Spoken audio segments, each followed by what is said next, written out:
September 25, and our gospel for today is Gospel according to St. Luke, chapter 9, verses 18 to 22. Once when Jesus was praying in solitude, and the disciples were with him, he asked them, "Who do the crowd say that I am?" They said in reply, "John the Baptist, others Elijah, still others, one of the ancient prophets has risen." Then he said to them, "But who do you say that I am?" Peter said in reply, "The Messiah of God." He rebuked them and directed them not to tell this to anyone. He said, "The Son of Man must suffer greatly and be rejected by the elders, the chief priests and the scribes, and be killed, and on the third day be raised." Today, Jesus asked his disciples, "Who do the people say that I am?" And people have different recognition and different understanding of who Jesus really is. And when Jesus asked his disciples, Peter, as the representative of the apostles, answered, "You are the Messiah of God." And Jesus rebuked them and say, "Do not tell this to anyone, because the Son of Man must suffer greatly and be rejected by the elders, the chief priests, and the scribes, and be killed, and on the third day be raised." Maaring naguguluhan sila Pedro. Tinanong sila sino si Jesus para sa kanila. Sinagot nila na siya ang Mesiyas ng Diyos. Tapos sasabihin ni Jesus, "Huwag nitong pagsasabi kanino man kasi ang anak ng tao kailangang maghirap. Kailangan siyang dumanas ng paghihirap sa kamay ng iba't ibang tao." Maaaring hindi nila nauunawaan ito. Ano bang ibig sabihin ni Jesus? Pero sinasabi ni Jesus na darating ang tamang panahon. Darating ang tamang oras. Darating ang pagkakataon na magbabago ang pananaw ng mga tao tungkol sa pagkatao ni Jesus. Darating ang pagkakataon na makikilala ng mga tao sino nga ba si Jesus, ang Mesiyas, ang tagapagligtas. At akmang-akma ang ating unang pagbasa ngayon. Ang first reading natin is galing sa Ecclesiastes chapter 3 verses 1 to 11. Babasahin ko yung verses 1 to 8. "There is an appointed time for everything, and a time for every affair under the heavens. A time to be born, and a time to die. A time to plant, and a time to uproot the plant. A time to kill, and a time to heal. A time to tear down, and a time to build. A time to weep, and a time to laugh. A time to mourn, and a time to dance. A time to scatter stones, and a time to gather them.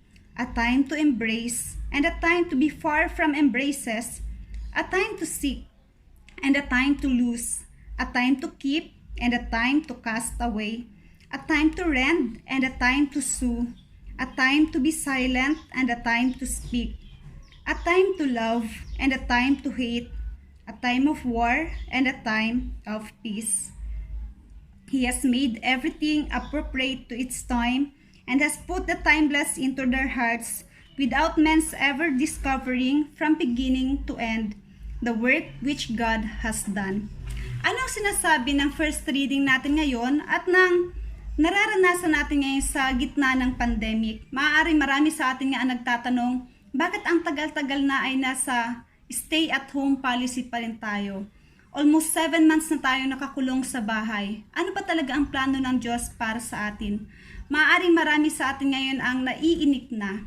Pero tinuturo sa atin ngayon ng gospel at ng unang pagbasa ay ang magkaroon tayo ng tinatawag na patience. Matuto tayong maghintay sapagkat nakatakda ang bawat oras. Hayaan ninyong i-share ko yung 4 na learnings na maaari nating mapulot sa araw na ito. Una, sinasabi sa atin na God appoints the time and seasons. Lahat ng panahon, mayroon tayong dito sa Pilipinas, mayroon tayong tag-araw at tag-ulan. May panahon ng bagyo, may panahon ng magandang panahon. Ang Diyos ang may control ng panahon. God controls everything. Sabi nga sa Romans chapter 8 verse 28, And we know that God causes all things to work together for good to those who love God, to those who are called according to His purpose. May purpose ang bawat panahon. May purpose ang bawat oras na meron tayo ngayon. Number 2, we live in the world of change. Patay ka kapag hindi ka na nagbabago. Patay ka kapag nananatili ka lang sa iisang lugar. Change is good. Mabuti ang pagbabago. Pero mas mabuti kung ang pagbabagong yan ay para sa mabuti. Change is good, but change for the good. We need to move on. We need to keep going. Hindi tayo dapat manatili lang sa isang lugar. Hindi tayo dapat maging stagnant.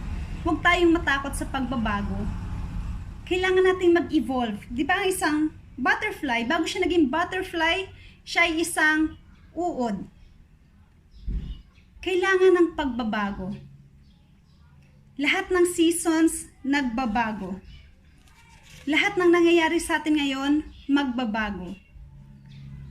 At dahil sinabi nga ng Diyos na siya ang may hawak ng lahat ng panahon, lahat ng bagay dito sa mundo, siya ang may control, hindi habang panahon malungkot. Hindi habang panahon nakakulong tayo. Hindi habang panahon takot tayo. Darating ang araw, muli tayong tatawa. Darating ang araw, makakalabas ulit tayo ng ating mga tahanan. Darating ang araw, wala nang gulo. Darating ang araw, hindi ka naiiyak. Darating ang araw, hindi ka na broken hearted. Darating ang araw, yung mga bagay na pinagdarasal mo noon, darating sa panahong hindi mo inaasahan. Sabi din dito, di ba? A time to embrace and a time to be far from embraces. Di ba ito yung nararanasan natin ngayon? Sinasabi ng pamahalaan, ng WHO, wag mo nang mag-handshake. Pero di ba napaka-special sa atin yung touch, yung physical touch. Pero sabi nga, kung hindi man natin ngayon magawa yung dati, nagkikiss tayo, nag-embrace tayo, or kung ano man yung mga physical touch na nagpapanamdam sa atin na mahal natin ng isa't isa, sabi sa atin ngayon ng salita ng Diyos, huwag kang mag-alala, darating ang araw, lahat ng mga nakasanayan natin dati, magbabago. Lahat ng nakasanayan natin dati, na hindi na natin yung ginagawa, magagawa natin ulit. Kailangan lang nating maghintay. And number 3, dahil ang pagbabago ay nangyayari sa panahon natin ngayon, may isang hindi lang nagbabago, ang Diyos. God does not change. Diba? Magbabago na ang lahat, pero ang Diyos hindi magbabago. Isipin mo kapag nagbago ang Diyos. Paano kapag trip ng Diyos na, gusto kong magpaulan dire-diretso? Gusto kong magpainit ng araw. Gusto kong magkaroon ng hailstones lang. Paano na lang kapag trip pala ng Diyos ganon? Pero hindi mangyayari yun kasi God does not change. Hindi nagbabago ang pagmamahal sa atin ng Diyos. Hindi nagbabago ang pagtingin ng Diyos sa atin kahit gaano kalaki ang pagkukulang natin. Ang Diyos ay nananatiling Diyos. Diyos na nagmamahal. Diyos na handang ialay ang kanyang buhay para sa atin.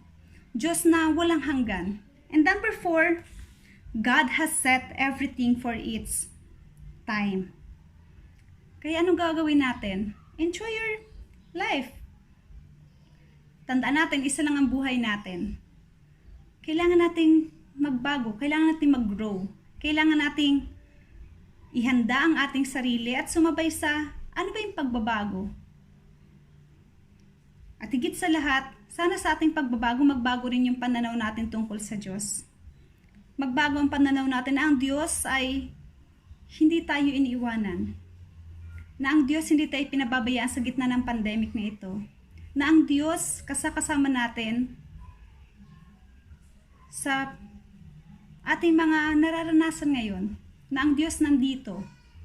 Na ang Diyos, kahit sa gitna ng pandemic, ay patuloy na kumikilos at binabago ang ating puso. Binubuksan ang ating puso upang mas lumalim ang ating pananampalataya sa Kanya at magtiwala tayo sa Kanya. There is time for everything. Hindi habang panahon malungkot, hindi habang panahon masakit, hindi habang panahon magdurusa. Darating ang araw, lahat ng mga pinapangarap natin, lahat ng dinadasal natin, lahat ng happiness na hinihiling natin, darating yan. In God's time. Magtiwala tayo, maghintay.